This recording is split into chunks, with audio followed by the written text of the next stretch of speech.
বীরপুর নামে সুন্দর একটি গ্রাম ছিল। সেই গ্রামে বীর তার স্ত্রীর সাথে বসবাস করত। বীর অনেকটাই অলস ছিল, সে কাজকর্ম করত না। কিন্তু বীর আর বীরের স্ত্রী তাদের দুজনের মনটা অনেক ভালো ছিল। বীর বাড়িতে থাকলে সে শুয়ে শুয়ে তার উপর টাকা ঝরে পড়ার স্বপ্ন দেখত।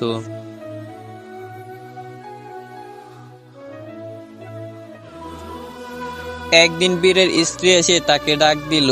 শুনছো, বাজারে যাও, বাজারে গিয়ে বাজার করো, সারাদিন শুধু শুয়ে শুয়ে কাটিয়ে দাও। দিনে দিনে শুয়ে থাকার পর তুমি অনেকটাই অলস হয়ে পড়ছো। এবার ঘুম থেকে ওঠো, উঠে বাজারের দিকে যাও, ঘরে খাওয়ার মতো কিছুই নেই। তুমি কি আমার কথা শুনতে পারছো না? বীর এতটাই অলস ছিল যে তার স্ত্রীর কথা শুনে তখন সে ঘুম থেকে উঠল না। আর বীর বাড়িতে থেকে থেকে এই গ্রাম থেকে ওই গ্রামে হাঁটা চলা করত। একদিন তারা দুইজন স্বামী স্ত্রী বসে গল্প করছিল, আর তখনই কোথায় থেকে একটি তান্ত্রিক আসলো। আর তান্ত্রিকটি বলল, আমি কি আপনাদের ঘরের মাঝে আসতে পারি? আমার খুব খিদে পেয়েছে, আমাকে দুটি অন্ন দিবেন? হ্যাঁ হ্যাঁ সাধু বাবা, এ কি বলছেন? আপনাকে অন্ন দেব না, আসেন তাড়াতাড়ি ভেতরে আসেন, আপনি অন্ন খেয়ে যান। এইরকম কথা শুনে তখন সাধু ভেতরে আসলো। মাগো, অনেকটাই খিদে পেয়েছে, অনেক দূর যেতে হবে, তাই আমি তোমাদের বাসায় আসলাম। আরে না না সাধু বাবা, আমাদের তো সৌভাগ্য যে আপনি আমাদের ঘরে এসেছেন। তো সাধু বাবা চলেন, আপনাকে আমি খাবার দেই। খাবার আমাদের ভেতরের রুমে, তাই আমাদেরকে ভেতরের রুমে যেতে হবে। হ্যাঁ মা, চলো তাড়াতাড়ি, অনেক দূর যেতে হবে তো আমায়, চলো একটু তাড়াতাড়ি খাই। এরপর বীরের স্ত্রী একটি তালাই সাধুকে ভাত বেড়ে দিল খাওয়ার জন্য। খেয়ে নিন বাবা, আমরা তো গরিব মানুষ, তাই আপনাকে ভালো কিছু দিতে পারলাম না। এই গরিবের ঘরে এসেছেন। আরে না না মা, এটাই আমার কাছে অমৃত, এই খাবারটা আমার অনেক পছন্দ হয়েছে। আপনাদের দুইজনের মনটাই অনেক সুন্দর। আচ্ছা সাধু বাবা, আপনি খাওয়া শুরু করেন, আপনার তো আবার অনেক দূর যেতে হবে। এইরকম কথা শুনে তখন সাধু খাবার খাওয়া শুরু করলো। আর সাধু কিছু সময়ের ভেতর খাবারটি খেয়ে নিল। সাধু বাবা, খাবারটি কেমন হয়েছে? আপনার কাছে ভালো লেগেছে তো? হ্যাঁ মা, খাবারটি অনেক সুন্দর, আমার অনেক স্বাদ লেগেছে।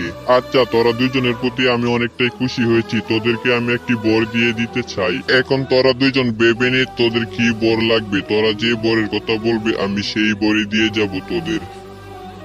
সাধু বাবা, আপনি যেহেতু বর দিবেন, আমি শুয়ে শুয়ে শুধু স্বপ্ন দেখি আমার শরীরের উপর টাকা পড়ার, তাই আপনি যদি কিছু টাকা পাওয়ার বর দিয়ে যেতেন অনেকটাই ভালো হতো আমাদের। আপনি আমাদেরকে লোভী ভাববেন না, আমরা গরিব তো, তাই অনেক কষ্টে দিন যাই।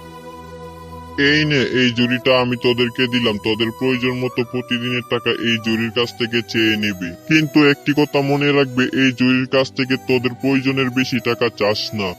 অতিরিক্ত লোভ ভালো না, তাই আমি তোদেরকে সাবধান করে দিলাম। আর এই জরিটি যদি অসৎ লোকের হাতে পড়ে, সে যদি প্রয়োজনের চেয়ে বেশি টাকা চেয়ে নেয়, তাহলে সে টাকার নিচে চাপা পড়ে মরে যাবে। তাহলে আমি আসছি, তোরা ভালো থাকিস আর আমার কথা মনে রাখিস, আর সব সময় এভাবেই মানুষকে সাহায্য করে যাবি।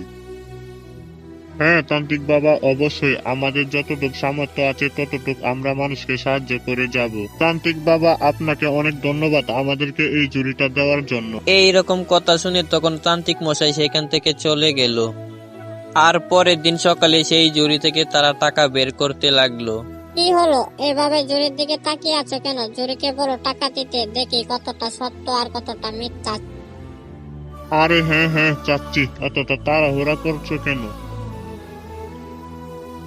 জুরি, জুরি, দে তো আমাদের কিছু অল্প টাকা, আমাদের যতটা প্রয়োজন ততটাই দে তুই। এরপর সেই ম্যাজিক্যাল জুড়িটি তাদের প্রয়োজন মতো কিছু টাকা দিল। জুড়ির ভেতর থেকে টাকা বের হওয়ায় তারা দুজনে অনেকটাই খুশি ছিল। এরপর সেই ম্যাজিক্যাল জুড়ি থেকে তারা তাদের প্রয়োজন মতো টাকা বের করে নিত।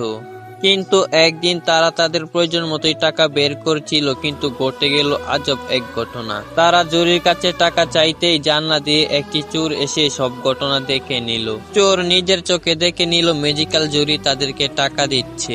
এই সব দেখে তখন চোরটি বলল, আজকে যাব না কোথাও চুরি করতে, আজকে ওই বীরের ঘর থেকে ওই ম্যাজিক্যাল জুরিটিকে আমার হাতিয়ে নিতে হবে, একদিনে কোটিপতি হতে হবে। এই রকম ভেবে চোরটি তখন সেখান থেকে চলে গেল।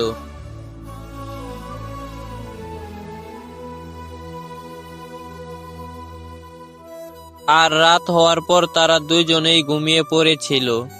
আর চোরটি তখন বীরের ঘরের ভেতর ঢুকে পড়লো। আর চোরটি আশেপাশে কাউকে দেখতে না পেয়ে তখন ঝুড়িটি হাতে নিল। চোরটি ম্যাজিক্যাল ঝুড়িটিকে হাতে নিয়ে বীরের ঘর থেকে দৌড়ে চলে আসলো। বীর আর বীরের স্ত্রী তারা দুজনেই ঘুমাচ্ছিল, তারা কোনো কিছু বুঝতেই পারলো না। চোরটি একটি নিরিবিলি জায়গায় এসে ঝুড়ির কাছে টাকা চাইতে লাগলো। হে ম্যাজিক্যাল জুরি, আমাকে অনেক টাকা দাও, আমাকে অনেক টাকা, কোটিপতি বানিয়ে দাও, আমি কোটিপতি হতে চাই। ম্যাজিক্যাল ঝুড়িটি এইরকম কথা শুনে তার হাত থেকে অদৃশ্য হয়ে গেল। আর চোরটি এই বিষয়ে কিছু বুঝতেও পারলো না তার ঝুড়িটি অদৃশ্য হয়ে কোথায় চলে গেল। কিন্তু হঠাৎ কোথায় থেকে টাকার বান্ডিল এসে তাকে আক্রমণ করলো। আর চোরটি মাটিতে পড়ে গেল। যখন চোরটি আবার উঠলো তখন সেই টাকার বান্ডিলটি আবার আক্রমণ করে বসলো। যখন চোরটি মাটিতে পড়লো হঠাৎ কোথায় থেকে এতগুলা টাকার বান্ডিল এসে তার শরীরের উপর পড়তে লাগলো। আর চোরটি টাকার চাপায় সেখানেই মারা গেল। আর এইদিকে সেই ম্যাজিক্যাল ঝুড়িটি সে আবার তার নিজের জায়গায় চলে আসলো। এত কিছু ঘটে যাওয়ার পর বীর ও বীরের স্ত্রী কিছুই বুঝতে পারলো না।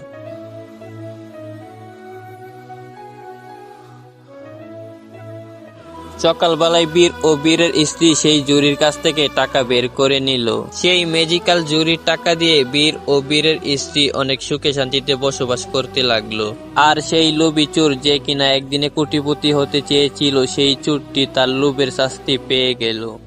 তো ভিউয়ার্স, আজকের মতো এখানেই বিদায় নিচ্ছি। আর যেহেতু কার্টুনটি মোবাইল এডিট তাই এতটা প্রফেশনাল হয়নি। আপনাদের কাছে ভালো লাগলে কমেন্ট বক্সে বলে যাবেন। তো আজকের মতো এখানেই বিদায় নিচ্ছি। সবাই ভালো থাকবেন, নিজের খেয়াল রাখবেন। আল্লাহ হাফেজ।